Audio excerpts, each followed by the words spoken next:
Bonjour à tous frères et sœurs, j'espère que vous allez bien et bienvenue sur ma chaîne YouTube pour le deuxième épisode de ma mini-série consacrée à Lionel Messi et ses 5 Coupes du Monde disputées en carrière. Après une rétrospective du Mondial 2006 où le sélectionneur argentin José Pekerman avait dit à la Pulga que le tournoi en Allemagne ne serait pas encore le sien car il était trop jeune à l'époque, aujourd'hui nous nous plongeons dans la Coupe du Monde 2010. Disputée en Afrique du Sud, la première de l'histoire jouée sur le sol africain, celle des Vuvuzela, du Waka Waka ou encore l'heure de gloire de l'équipe de France.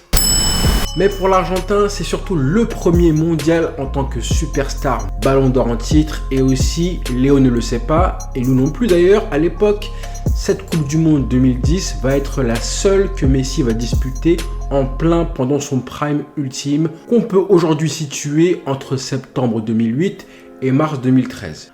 Après José Pekerman en 2006, 2010 va être évidemment le tournoi où un autre protagoniste va être placé sous le feu des projecteurs de la sélection argentine, mais cette fois rien que par sa présence, son aura, sa légende, avec encore une fois un destin funeste qui sera vu comme un flop retentissant en termes d'association et de complémentarité. Retour donc sur la Coupe du Monde 2010 où quand l'union, celle des GOAT, ne fait absolument pas la force. Ça aurait dû être le mariage parfait, ou plutôt le fantasme réalisé et offert à tous les Argentins et aux fans de football. Le script aussi était presque parfait. Lionel Andrés Messi entraîné par Diego Armando Maradona. Le maître et son apprenti, ou plutôt son héritier désigné.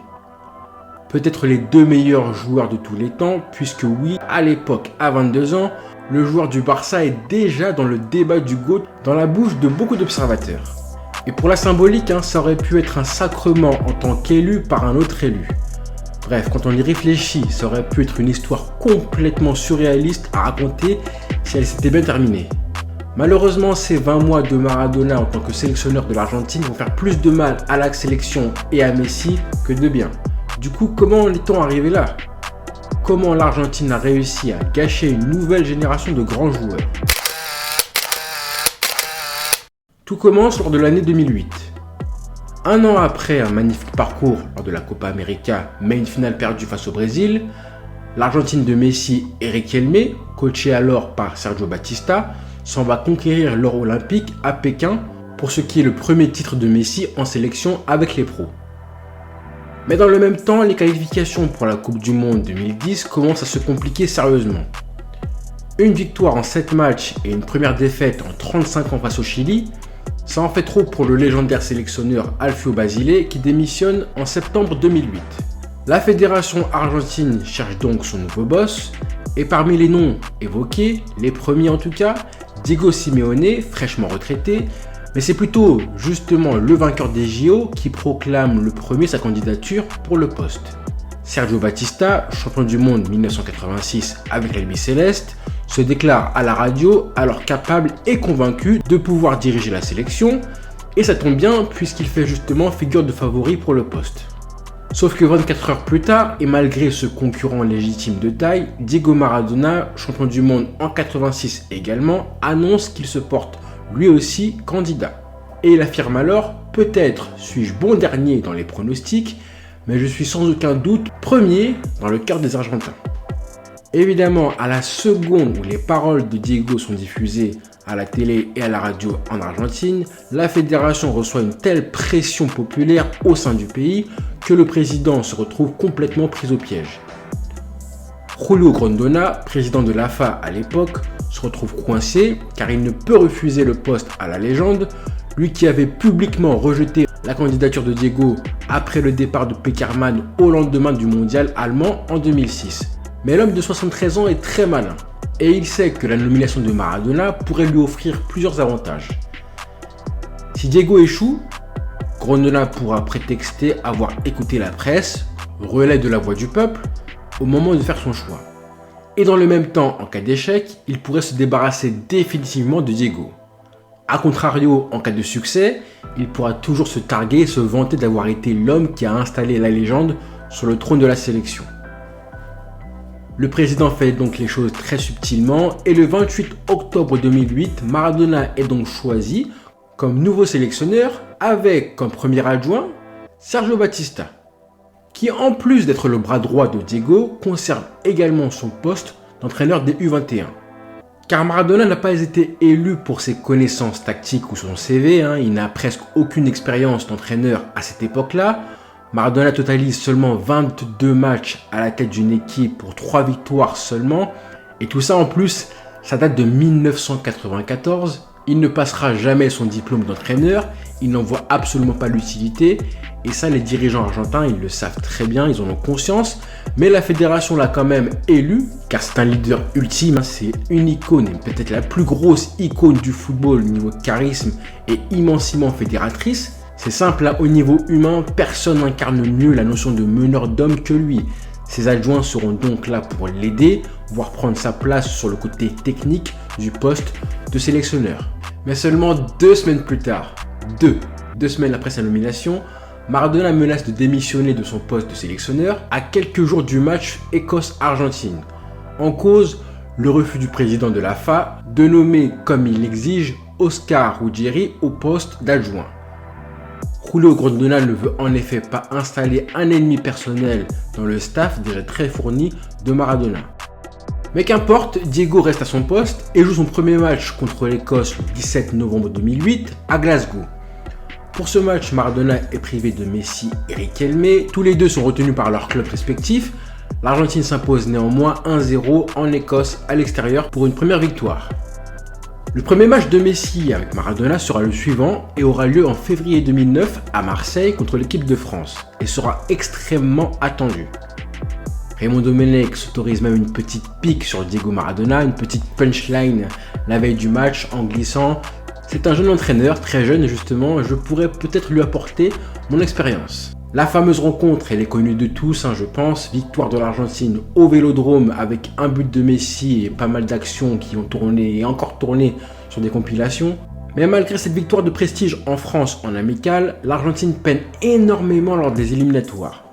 Les débuts de Maradona deviennent de plus en plus compliqués jusqu'à subir la plus grosse défaite de l'histoire de l'Argentine contre la Bolivie, 6-1 le 1er avril 2009. Ce match, plus connu en Amérique du Sud sous le nom de Massacre de La Paz, a marqué son époque. Disputé au stade olympique à 3637 mètres d'altitude, cette rencontre est devenue célèbre pour son scénario, mais aussi en raison du contexte historique dans lequel elle s'est déroulée. Car quelques mois auparavant, Diego Maradona avait justement défendu les matchs de football en altitude, après que la FIFA ait justement interdit les matchs au-dessus de 3000 mètres au-dessus du niveau de la mer, car la fédération les considérait comme inhumains et injustes. Finalement, la FIFA a ensuite décidé de suspendre sa décision jusqu'à ce que soient connus les résultats complets d'une étude réalisée sur la pratique du football dans les conditions extrêmes de température, d'humidité et d'altitude, et ce Bolivie-Argentine a pu avoir lieu. Résultat, défaite, humiliation, 6-1, des malaises, en PLS, Di Maria avec un max d'oxygène. Bref, le karma. Mais le plus inquiétant reste à venir pour l'Argentine. Une victoire poussive 1-0 face à la Colombie en juin 2009, suivie d'une défaite 2-0 face à l'Équateur 4 jours plus tard. Puis le plus grave, 2 défaites lors du rassemblement de septembre 2009 face au Paraguay, mais surtout face au Brésil à domicile. La presse se déchaîne alors, vraiment après cette déconvenue face au rival 3-1. Les quotidiens argentins se lâchent complètement. À quand la fin de la blague Maradona, peut-on lire dans la presse comme titre, qui dirige la sélection? Une campagne qui a poussé Maradona à évoquer même la démission, même après la qualification de l'Argentine. Les critiques s'abattent sur lui, la pression devient insoutenable pour les Argentins qui sont 5e avant les 2 derniers matchs des éliminatoires qui ont eu lieu en octobre 2009. Et en étant 5e, pour l'instant, ils ne sont qualifiés que pour les barrages de la zone Am Sud. De son côté, Messi est toujours muet. 4 buts seulement depuis le début des éliminatoires. Il est même sur une série de 7 matchs sans marquer avec la Bicéleste. Le plus souvent, il est associé en attaque avec Carlos Tevez ou Agüero. Mais le vrai problème se situe surtout derrière les attaquants, au milieu de terrain. Les joueurs alignés par Maradona pour épauler Messi et consorts font vraiment débat. Juan Sebastián Verón, milieu défensif de métier, Jesus Datolo ou encore Ángel Di María, 20 ans, sont les premiers choix du sélectionneur comme milieu offensif ou ailier. Diego va même jusqu'à placer Maxi Rodriguez, pur ailier à un poste de numéro 10, derrière Tevez et Messi, face à l'Équateur. Défaite 2-0 avec une Pulga qui touche beaucoup trop peu de ballons et surtout en étant très esselée. La qualification pour la Coupe du Monde 2010 est finalement arrachée lors de la victoire 1-0 face à l'Uruguay. Après avoir boudé la presse avant ce match capital, Maradona se lâche et dérape. Je m'adresse à ceux qui n'y ont pas cru et je m'excuse auprès des dames. Vous n'avez qu'à venir me sucer. Parfois je dis noir, parfois je dis blanc, mais je ne dis jamais gris. À tous ceux qui m'ont maltraité, venez me sucer. Bon, nous on aime bien ça, on aime bien ce genre de petites punchlines, mais pour ces propos, Maradona va du coup écoper d'une suspension de 2 mois de la part de la FIFA pour injure. Et pourquoi n'a-t-il pas cette qualité offensive et créative au milieu de terrain? Car depuis les Jeux Olympiques un an plus tôt, Juan Román Riquelme n'a toujours pas rejoué avec l'Albiceleste. Que s'est-il passé entre l'ancien joueur de Villarreal et le sélectionneur? Les mois passent et le numéro 10 n'est toujours pas appelé, puis un jour, en mars 2009, il s'exprime en interview. L'équipe nationale, c'est terminé pour moi. Je regarderai la Coupe du Monde 2010 à la télévision. Tant que Maradona sera sélectionneur, je ne reviendrai pas en sélection. Nous ne sommes pas sur la même longueur d'onde, c'est clair que nous ne pouvons pas travailler ensemble. J'ai ma manière d'être, et il y a des choses que je ne peux pas comprendre. Je me sens bien car j'ai fait le bon choix. J'ai appris par la radio que je n'irai pas jouer contre la France le 11 février dernier à Marseille. J'ai des principes et ce ne sont pas les mêmes que le sélectionneur. Cela me fait de la peine de savoir que je manquerai le mondial en Afrique du Sud et je souhaite le meilleur à la sélection. Mais si j'y vais, ce ne sera pas facile pour moi, donc je préfère qu'un autre joueur y aille à ma place. Le numéro 10 n'aurait donc pas apprécié la façon dont il a appris sa non-sélection pour les 2 matchs de l'Argentine et on peut le comprendre.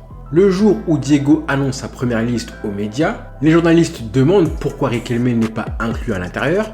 Maradona déclare qu'il n'est pas satisfait de la forme actuelle du joueur, mais il va plus loin. Riquelme, j'en ai besoin dans les 20 derniers mètres pour qu'il communique avec Tevez, Agüero et Messi, afin de se débarrasser d'un joueur adverse. J'aime sa vitesse pour donner des passes décisives et qu'il marque lui aussi. Sinon, il ne me sert à rien. C'est dommage parce que quelques minutes seulement avant la déclaration de Riquelme, Maradona avait annoncé aux médias qu'il comptait justement sélectionner Riquelme lors des prochains matchs des éliminatoires. Peut-être que Maradona voulait se racheter de ses propos, mais le mal était fait. C'est peut-être la première grosse bavure de Diego en tant que sélectionneur et bien sûr, il y en aura beaucoup d'autres. L'absence de Riquelme pèse et elle contraste avec une attaque de feu côté argentin. Lionel Messi, Diego Milito, Sergio Agüero, Carlos Tevez, Gonzalo Higuaín, sans oublier Ángel Di María sur le côté, ça a de quoi faire peur. Mais le mondial approche et il faut bâtir du coup un collectif, une équipe. Au poste de numéro 9, Diego a fait son choix, ce sera Gonzalo Higuaín. Deuxième meilleur buteur de Liga derrière Messi avec 27 réalisations, mais devant Cristiano, Pipita est à son prime. À l'époque, on n'est pas du tout sur l'attaquant pétrifié des années qui vont suivre. En 2009, on est sur un buteur qui a porté à bout de bras le Real Madrid la saison d'avant quand le Barça faisait le sextuplé. Et pour Messi, il est désormais temps pour Maradona de montrer à tout le monde ce qu'il veut faire de lui. Que ce soit sur le terrain, mais aussi la place qu'il compte lui offrir au sein de l'effectif. Dès le début de leur cohabitation, on a tout de suite senti chez Diego cette volonté de faire de Léo son héritier et qu'il voulait à tout prix réécrire l'histoire de 86. Dès son deuxième match à la tête de la sélection, Diego offre le légendaire numéro 10, le sien, à Léo. Le premier match avec le chiffre mythique sur le dos a donc eu lieu le 28 mars 2009 face au Venezuela, une semaine après la rencontre contre la France. Victoire 4-0 pour ce jour historique. Autre signe de l'héritage, Maradona place Messi à un poste de milieu offensif dans un 4-4-2 en numéro 10 en lui confiant les clés du jeu. Ce poste, c'est le sien.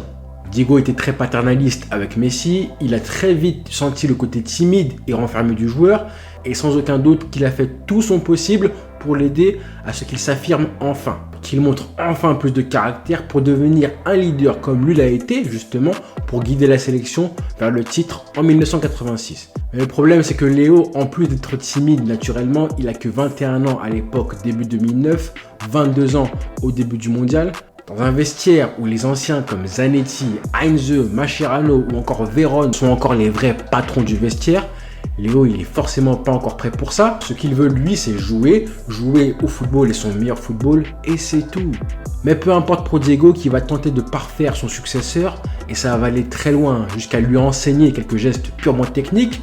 On connaît tous l'histoire qui raconte que c'est Maradona qui a appris à Messi à tirer les coups francs correctement. Mais est-ce que vous savez quand ça a commencé? Petite anecdote racontée par Florent Torchu, journaliste France Football, dernière personne à avoir interviewé Maradona avant qu'il décède. Y a un match, Maradona en fait convoque évidemment Messi en sélection, ils sont au Vélodrome, c'est Signorini qui me l'a raconté, l'ancien préparateur physique de Maradona.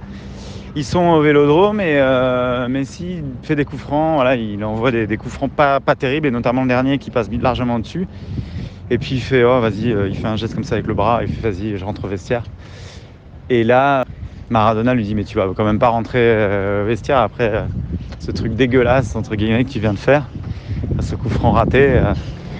Attends, regarde, viens avec moi et tout. Il le prend par l'épaule, il l'emmène, ils vont devant le but. Et il pose le ballon, Maradona, il lui dit, voilà, faut que tu la caresses comme ça, faut que tu la prennes comme ça, faut que tu accompagnes le ballon vraiment, faut que tu accompagnes jusqu'au bout. Faut que tu lui donnes de l'amour entre guillemets et que tu lui dises, que tu la téléguides et que tu lui dises où est-ce que tu veux qu'elle aille quoi. Donc il lui montre 2-3 fois, Messi essaye et déjà ça va beaucoup mieux. Et voilà, la légende raconte, c'est Maradona aussi qui avait bien raconté ça et Signorini, son préparateur, que à partir de ce moment-là, Messi a commencé à mettre des coups francs avec l'Argentine et aussi avec le Barça. Voilà, donc bon, ça a été plus ou moins enjolivé, on va dire, parce que bon, il en avait déjà mis avant, et puis c'est pas vraiment en 2009 qu'il explose, c'est peut-être un peu plus tard, donc voilà. Qui de mieux que Maradona pour vous apprendre à tirer les coups francs, honnêtement? On a tous en tête, bien sûr, ces séquences vidéo qui ont été capturées en plein mondial 2010 à l'entraînement, où on voit la légende enchaîner les coups francs pleine lucarne face au gardien titulaire en plus de la sélection, alors qu'il avait quand même 50 ans à l'époque. Mais en plus, ça ne s'arrête pas seulement aux coups francs. On a eu une autre séquence où là on voit directement Maradona montrer à Messi comment tirer correctement les corners dans la bonne zone, sur le bon timing. This is football heritage. Il y a une vraie proximité créée par Diego entre lui et ses joueurs. On se rappelle évidemment des propos de Di Maria en 2021 qui racontait justement comment Maradona prenait le temps de discuter pendant des heures avec lui dans sa chambre. On a toutes ces images où on le voit plaisanter, s'amuser et jouer avec tous ses joueurs. Mais avec Léo, c'est encore au-dessus. On est sur une relation père spirituel et fils prodigue. Et ça a ses avantages évidemment. Mais ça met aussi beaucoup de pression sur Messi qui va se sentir dans l'obligation d'égaler Maradona, d'être à la hauteur du joueur qu'il a été. Ça va renforcer les comparaisons. Et Messi va sentir qu'il doit aussi tout ça au peuple argentin qui le critique depuis des années en plus. Mais pour l'heure, la Coupe du Monde arrive et la liste de Maradona est dévoilée. Et elle va faire pas mal de bruit. En attaque, en plus des stars, c'est Martin Palermo, 36 ans et remplaçant à Boca Juniors, qui est sélectionné. Le vétéran est un ami de longue date de Diego de ses années à Boca et a été rappelé par le sélectionneur en septembre 2009 pour aider son pays à se qualifier pour le mondial, alors qu'il n'avait plus été appelé avec l'Argentine depuis 9 ans. Choix payant puisque l'attaquant marque le but décisif contre le Pérou en septembre. Avec cette liste de 23 joueurs, au total, c'est 108 joueurs qui auront été appelés par Maradona en 1 an et demi. 108 joueurs, donnant forcément l'impression de n'avoir jamais réussi à trouver la formule magique malgré la pléiade de talents mis à sa disposition. Mais le plus grave se situe surtout au niveau des absences de Maradona. En plus de celle de Riquelme, Diego se prive d'Esteban Cambiasso et de Javier Zanetti qui viennent tous les deux de remporter le triplé Coupe, Championnat, Ligue des Champions avec l'Inter Milan de José Mourinho. Cambiasso est d'ailleurs dans la forme de sa vie, de sa carrière à l'époque, mais il n'est pas le seul milieu de terrain écarté car Lucho González, alors à Marseille, est lui aussi mis sur le côté. C'est donc avec un milieu de terrain composé de 7 joueurs dont Juan Sebastián Veron, 34 ans et en pré-retraite, à l'Estudiantes, Di Maria, 8 sélections, Javier Pastore, une seule sélection, et Mario Bolatti 5 fois appelés que l'Argentine va aller jouer son premier match face au Nigeria en juin 2010.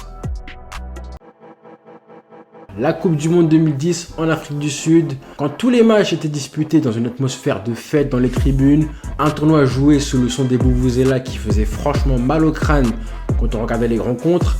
Rappelez-vous aussi que c'était l'hiver dans le pays, du coup plusieurs matchs se déroulaient quand il faisait 5 ou 6 degrés en soirée, quand d'autres matchs le même jour se jouaient sous 25 degrés quand ils avaient lieu dans le nord du pays. Lionel Messi sera donc meneur de jeu et sera responsable de l'animation offensive argentine. Et la rencontre démarre très bien pour l'Albiceleste, des Sud-Américains hyper offensifs et un but de Gabi Heinze dès la 6e minute face aux Nigérians. Mais ce match tourne à ce qu'on appellera plus tard le show Vincent Enyema. Une prestation XXL du gardien nigérian avec pas moins de 6 arrêts finit par dégoûter un Messi excellent dans le jeu et qui laisse beaucoup d'espoir pour la suite de la compétition. Alors ce match face au Nigeria, c'est peut-être le meilleur de la Pulga lors de ce mondial, mais on a senti chez lui cette volonté de marquer absolument. Sans doute pour lancer son mondial, se débarrasser du déclic et ensuite sceller la victoire argentine à 1-0. Malheureusement, Messi ne marque pas, malgré plusieurs occasions, et dans les matchs qui suivent, on va commencer tout doucement à sentir une impatience chez lui, à débloquer son compteur, puisque dans le jeu, ça va plutôt bien pour l'instant. Le deuxième match oppose l'Albiceleste à la Corée du Sud, à Johannesburg. Et ce match, c'est le show Gonzalo Higuaín. Un triplé et quelques actions collectives très belles de la part de l'Albiceleste. Un Messi qui continue à régaler. Toujours pas de but pour lui, mais pour l'instant, ça reste anecdotique. Tout va bien pour la Pulga ou presque et l'Argentine. Diego continue sa tournée en Afrique du Sud. Les médias commencent à aimer de plus en plus cette sélection, car la ferveur argentine se mêle parfaitement avec la joie de vivre des Sud-Africains. Et c'est lors du troisième match de poule que les difficultés de Messi dans le jeu de l'Argentine vont commencer à se faire sentir. Cette rencontre est aussi la première de la carrière de Léo en tant que capitaine de la sélection. Mascherano est remplaçant et Maradona prend la décision de donner le brassard à Lionel. Je répète, c'est Diego qui décide de donner le brassard à Messi. Et dans ce match, on commence à sentir chez Léo cette impatience à vouloir marquer, de faire la différence tout seul, puisqu'il sait qu'il en est capable balle au pied, de retrouver ses repères du Barça en jouant dans des zones du terrain où il est plus à l'aise. Que ce soit un peu plus haut ou un peu plus excentré, et du coup l'Argentine va sacrément galérer lors de ce match, finalement remporté 2-0 grâce à un but de Martín Palermo sur une nouvelle frappe pas assez placée et dangereuse de Messi. Encore un poteau touché par la Pulga sur une frappe laser quelques minutes plus tôt. On sent clairement dans sa réaction l'agacement qui commence à grandir de plus en plus. Et oui, 0 but marqué en 3 matchs de poule quand tu sors d'une saison comme la sienne en 2009-2010, ça fait tâche. Mais qu'importe, l'Argentine finit première de son groupe avec 9 points, 7 buts marqués et seulement 2 encaissés. Et maintenant, place au 8e de finale contre le Mexique, une sorte de revanche de 2006 qui avait eu lieu au même stade de la compétition en Allemagne. Et pour ce match, on va continuer d'assister à tout le paradoxe du Messi de 2010, placé en numéro 10, mais qui perd en influence au fil que le match avance. D'abord décisif, Messi délivre sa première passe D à Carlos Tevez sur une des nombreuses actions polémiques de ce mondial 2010. Le but de Tevez est hors jeu, mais l'arbitre le valide. Comme quoi une décision arbitrale peut totalement changer le cours d'une rencontre. Quelques minutes plus tard, Ricardo Osorio, défenseur mexicain, encore complètement sonné par ce qui vient de se passer, offre littéralement le but du 2-0 à Higuaín. 4e but pour Pipita dans ce mondial, meilleur buteur argentin. Et pour sceller la victoire, Carlos Tevez, homme du match, marque un espèce de banger de 25 mètres avant que Chicharito ne réduise la marque, mais trop tard, l'Allemagne attend l'Albiceleste en quart de finale. L'Allemagne, encore, l'ennemi intime de Maradona, le méchant de l'histoire à chaque fois, déjà en 1990 pour lui, mais aussi 4 ans plus tôt pour cette équipe. En 8e de finale, la Mannschaft a elle aussi bénéficié d'un coup de pouce arbitral face à l'Angleterre, qui s'est vu refuser un but totalement valable sur une frappe de Lampard qui avait dépassé la ligne d'au moins 50 cm. Pour ceux qui s'en rappellent, cette Allemagne-Argentine en quart de finale 2010, c'est déjà un classique annoncé avant même la rencontre. Les matchs de 2010 n'avaient pas encore réservé un spectacle incroyable et les chocs avaient été rares, il faut le dire.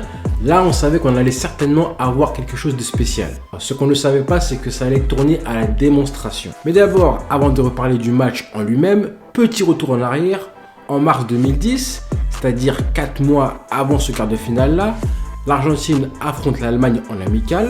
L'Albiceleste gagne la rencontre 1-0 et en conférence de presse d'après-match, Maradona parle de la rencontre, mais c'est alors qu'arrive Thomas Müller, 20 ans à l'époque, qui s'assied à côté de Diego alors que celui-ci n'a même pas encore terminé sa conférence de presse. Surpris, l'Argentin balance une punchline en disant qu'il croyait que le ramasseur de balles du stade venait d'arriver. Diego quitte la salle car il refuse de s'exprimer pendant que Müller est là. ¿Quieren preguntarle primero al jugador? Yo espero ahí. Usted empieza, por favor, señor Maradona. No, pero no es normal que yo haga una conferencia de prensa con un jugador al lado. No, yo espero, háganle.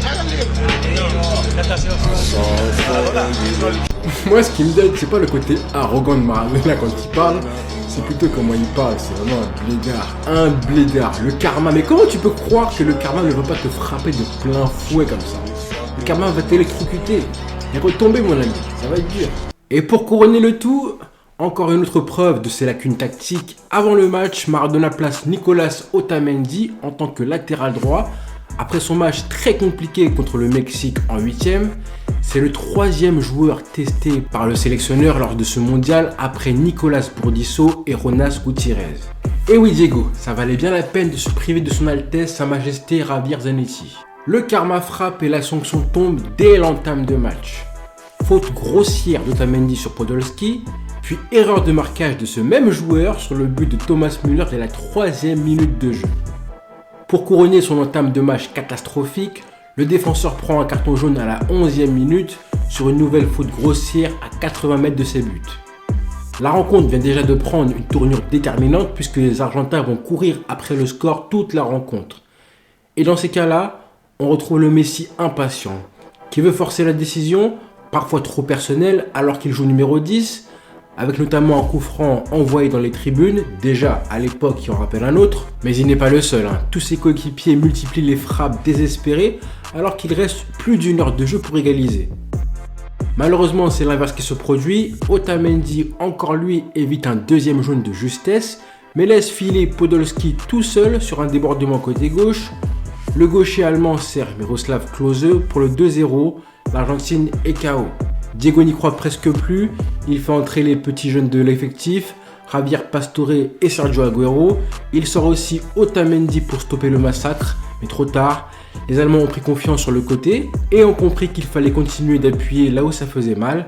3-0, mais ce n'est pas encore fini, un 4e but encore venu de la gauche achève la rencontre et les Argentins. Et voilà, c'est terminé, l'Argentine est éliminée. Messi est abattu, déboussolé, le regard vide. Contrairement à 2006, cette élimination, il l'a vécu sur le terrain. Il était acteur du match. Et ça fait peut-être encore plus mal. Car contrairement à 2006, cette fois c'est une humiliation. Une exécution en règle. Maradona peut bien essayer de venir le réconforter. Mais sur le moment, on a vraiment l'impression que c'est encore pire. Car cette défaite va laisser des traces indélébiles sur Léo et sur Diego. Si l'Albiceleste avait été éliminé moins franchement, ça aurait été pardonnable. Mais là, 4-0, après avoir fait bonne impression lors des matchs précédents, le coup de l'arrêt fait très mal. Du coup, il est maintenant l'heure de payer les comptes de l'élimination. Quelques jours plus tard, tout le monde se demande quel sera l'avenir de Maradona. Des journalistes se posent même la question de savoir si l'humiliation pourrait l'avoir fait replonger dans la drogue. Silence radio pendant quelques semaines, puis la fédération argentine annonce la destitution immédiate du Pibe de Oro. 1 an et 7 mois. Telle aura été la durée du mandat de Diego Maradona à la tête de la sélection argentine. L'aventure, riche en rebondissements, prend donc fin après le refus du champion du monde 86 de remanier son staff comme lui imposait le président de la fédération, Julio Grondona. La sanction apparaît à l'époque comme une manœuvre destinée à écarter Maradona définitivement. Dès lors, Maradona se renferme sur lui, il se sent trahi. par la fédération, par ses adjoints et par tout le monde en fait. Il se coupe de la sélection et surtout de Messi. On ne les reverra ensemble 2 ou 3 fois publiquement maximum. Aucune rumeur ne sous-entend qu'ils étaient en froid ou que Léo en voulait à Diego. Mais la Pulga a certainement compris que la présence de Maradona lui faisait plus de mal que de bien, tant ça lui mettait de la pression. Je pense qu'on a tous senti dès la fin de ce mondial et les années qui ont suivi après, cette volonté chez Messi de se défaire des comparaisons avec le meilleur joueur de tous les temps. D'autant plus que les années sont passées et Maradona a souvent envoyé des piques à Messi, le portant responsable des échecs de l'Argentine en tournoi international. Après le mondial 2018, Maradona balance une phrase assassine sur son héritier. Il est Messi quand il joue pour Barcelone, mais c'est un autre joueur avec l'Argentine. C'est un grand joueur, mais pas un leader. Ça ne sert à rien d'essayer de faire un leader, quelqu'un qui va aux toilettes 20 fois avant un match. Et Messi a toujours été transparent sur l'absence de relation entre eux deux. En 2016, il avoue qu'il n'est plus en contact avec Maradona depuis la Coupe du Monde 2010, avouant qu'ils ne se sont croisés qu'une seule fois ou deux depuis. On a une super relation, étant donné qu'on ne se parle pas. Il fait ses trucs, mène sa vie et moi la mienne. On ne se parle jamais. Cette Coupe du Monde 2010, c'est bien sûr l'une des 2 plus décevantes de la carrière de Messi malgré un quart de finale, 0 but inscrit, une passe décisive entachée d'un hors-jeu. Mais comme Messi ne doit jamais être résumé et réduit à ses buts et ses statistiques, on peut aussi remarquer qu'il n'y a aucune action mythique dont on se rappelle lors de ce mondial, aucun dribble, aucune image marquante, si ce n'est sa déception. À part ça, rien du tout. Mais est-ce que Maradona fait le bon choix en plaçant Messi en numéro 10 ? La réponse est évidente aujourd'hui, tant on sait que Diego a été un piètre sélectionneur, mais il faut réaliser que ces 5 matchs sont les rencontres où Messi a joué le plus bas sur le terrain de toute sa carrière. En tant que meneur de jeu, avec si peu de joueurs de ballon avec lui, c'était déjà compliqué, mais ce n'était surtout pas le moment. Léo sortait d'une saison XXL avec le Barça et il était complètement épanoui en tant qu'attaquant. C'est exactement la période où il commence à quitter son poste d'ailier droit pour devenir le faux neuf du Barça et il s'éclate vraiment à ce poste. On peut évidemment citer les rencontres face à Arsenal et le quadruplé, le Classico en avril 2010. Messi marchait sur l'eau dans ce nouveau rôle concocté spécialement pour lui par Guardiola en tant que faux neuf du Barça. Pour moi, le printemps 2010, c'est possiblement la période où l'écart entre le meilleur joueur du monde et le reste du monde justement est le plus grand, je pense, au moins au XXIe siècle, voire de l'histoire. L'écart entre le premier et le deuxième meilleur joueur du monde, je parle évidemment, on a eu R9 à la fin des années 90, on a eu Maradona aussi au milieu des années 80, et peut-être que Messi a été meilleur en 2011, 2012 ou 2015, peu importe, mais ce que je veux dire c'est que dans ces années-là, la concurrence, notamment celle de CR7, était plus proche de lui qu'en 2010. C'est vraiment la période où ça y est, à 22 ans, il est déjà dans le débat du GOAT dans la bouche de beaucoup d'observateurs. Donc selon moi, il aurait fallu le conserver au maximum dans sa zone de confort pour garder et conserver sa zone de confiance. Malheureusement, Messi n'a pas réussi à s'adapter à ce rôle lors des 5 matchs de l'Argentine en 2010. Il n'était pas du tout prêt pour ça à 22 ans, encore moins d'être capitaine au milieu des vétérans argentins. Je suis presque sûr que si on avait demandé à Léo d'être meneur de jeu plus tard dans sa carrière, on se rappelle du joueur beaucoup plus complet qu'il était, notamment en 2018 ou en 2019, quand il était plus influent au milieu de terrain. Je pense qu'à 30 ans, pour le dernier prime de sa carrière, je pense qu'il aurait été prêt largement pour endosser ce rôle de meneur de jeu. Maradona avait le choix entre faire une équipe autour de Messi ou alors faire de Messi le joueur qui du coup abandonne une partie de sa qualité pour mettre d'autres qualités au service de l'équipe. Et malheureusement, on a vu que ça a bridé Messi. Alors, qu'est-ce qui se serait passé du coup si l'Argentine avait battu l'Allemagne en quart ? C'est la question que je vous avais déjà proposée pour le premier épisode de 2006. Mais cette fois, honnêtement, la question ne se pose même pas tant l'Allemagne était supérieure largement à l'Argentine tactiquement et collectivement. Joachim Löw a dominé Maradona. Thomas Müller s'est vengé et en conférence de presse, il n'a pas oublié de remarquer que justement maintenant Maradona savait très bien qui il était. Bref, cette Coupe du Monde, c'est vraiment une déception immense pour les fans de football. On a l'impression qu'on est passé à côté de quelque chose quand même. Elle a fait très très mal et Maradona dira lui-même qu'il a vu Léo Messi pleurer dans les vestiaires après la défaite. Et c'est vraiment à partir de ce moment-là que les critiques envers Messi vont commencer à grandir, voire exploser jusqu'à l'année d'après, avec la Copa América 2011 qui aura lieu sur le sol argentin en plus.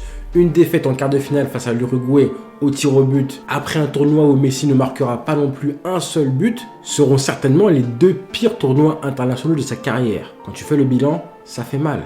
Mais Dieu merci, il s'est rattrapé et très vite après ça, puisqu'il va enchaîner ensuite 3 finales en tournoi majeur, mais bon ça, on en parlera plus tard. Et ce sera surtout beaucoup plus facile et plaisant à raconter, ne vous inquiétez pas.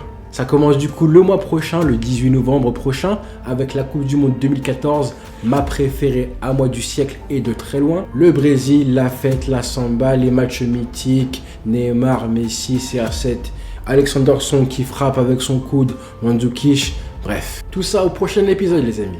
Donc voilà les amis, j'espère que vous avez aimé ce 2e épisode. Pour ceux qui n'ont pas encore vu le premier, c'est l'occasion du coup d'aller le voir à la Coupe du Monde 2006. Je compte sur vous pour les commentaires et me dire un petit peu vos impressions et vos avis. Je compte sur vous aussi pour vous abonner à ma chaîne YouTube. On se retrouve très bientôt. Prenez tout soin de vous et merci pour tout. Ciao.